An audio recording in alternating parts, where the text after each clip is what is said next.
Does spending money on super nice recording gear even make sense in a home studio? Well, let me explain my rationale. So I got 8 new channels of preamps to replace this 18i20 because that's going into my live rig, and eventually there's going to be another album recorded, probably in this room. And when you're recording an album, you kind of have two choices. You record it at a studio, or you buy the gear and record it yourself. I'll never be able to fully replicate what a studio can do in my house because they have hundreds of thousands of dollars.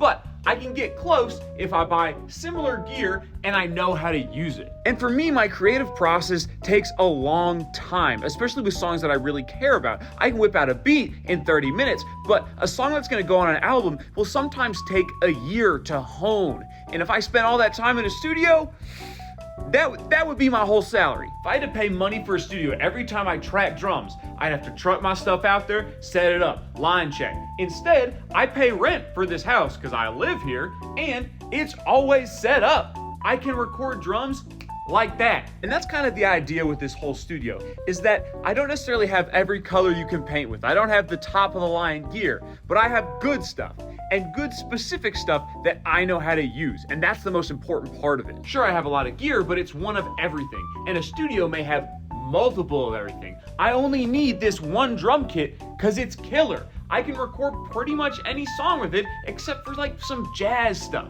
With these pedals, this synth, and this drum machine, I can pretty much do anything that I'm ever gonna need for the most part. And that was my thought process behind these preamps. I have some tube preamps. I've got some transformer preamps, some clean stuff. The main downside of any of this is that one, yes, there's a bigger upfront cost, and two, I might not be able to record for every single artist. There's no Sabrina Carpenter song being made in this studio. I just don't have the right gear for it, nor the right tools even in my head. I could whip up a beat for it, but it's just, I won't be able to record what you want. But at the end of the day, it works for me and my art, which is the most fulfilling for me.